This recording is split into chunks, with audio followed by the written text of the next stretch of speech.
So guys, ito na po yung patron ng San Clemente. Dito na po tayo sa may San Vicente. Ito na po yung pagoda na tinatawag natin. So, kada may basaan, meron po tayong pagoda. Maya-maya, masasaksihan na po natin yung pinakabasaan nito. So, galing po sila sa may eskwelahan, itong San Clemente. So, pinanggalingan na po ito dun. Maya-maya po, magbabasaan na po tayo guys. So, mga kabaro and friends, antayin na po natin yung pinakahuling kaganapan dito sa may Angos. Viva San Clemente! Viva! San Clemente! Viva! Viva! San Clemente! Viva!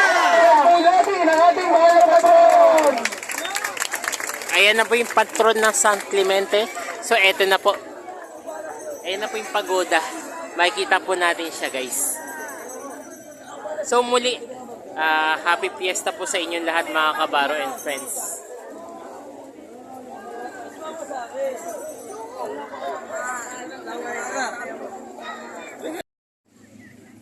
So yun mga kabaro and friends, hindi na po natin masyadong hahantayin yung pagoda.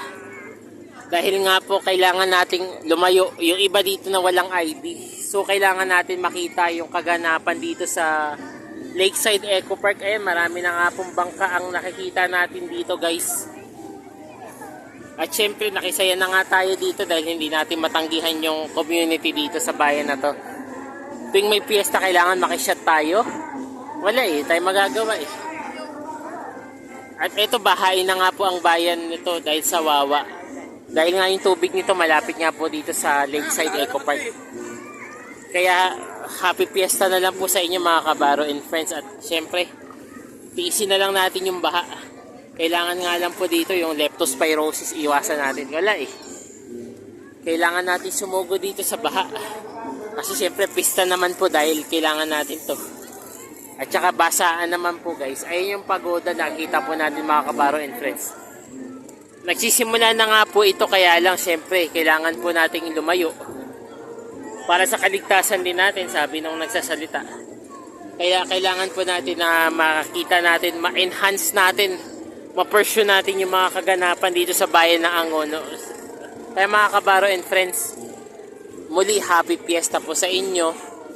Ingat-ingat na lang po tayo kasi kailangan natin ng iba yung pag-iingat dahil nga binabaha dito sa Wawa. Ay, kailangan natin to Dahil uso na yung leptospirosis. Dahil nga po sa tindi ng baha, hindi na papigilan dahil nga sa nangyayaring insidente. So ito mga kabaro and friends, ayan na nga po yung yung pagoda. Ayan nakita po natin guys. Hindi na po natin masyadong malalapitan. Kumbaga parang nagsisimula pa lang po yung pista. Kailangan na po natin ng iba yung pag-iingat. Kasi kailangan na po natin ng kaligtasan, kalusugan sa ating katawan. So mga kabaro and friends, magkita-kits po tayo uli sa mga susunod na video updates. Muli po, happy fiesta po, Viva San Clemente po sa inyo.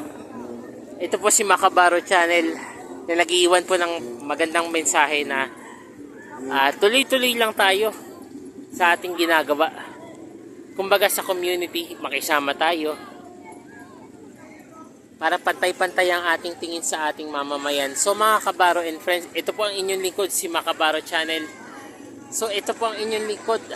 Happy fiesta po sa inyo, Viva San Clemente, Comite de Festejos po. Maraming salamat po at happy weekend po sa inyong lahat.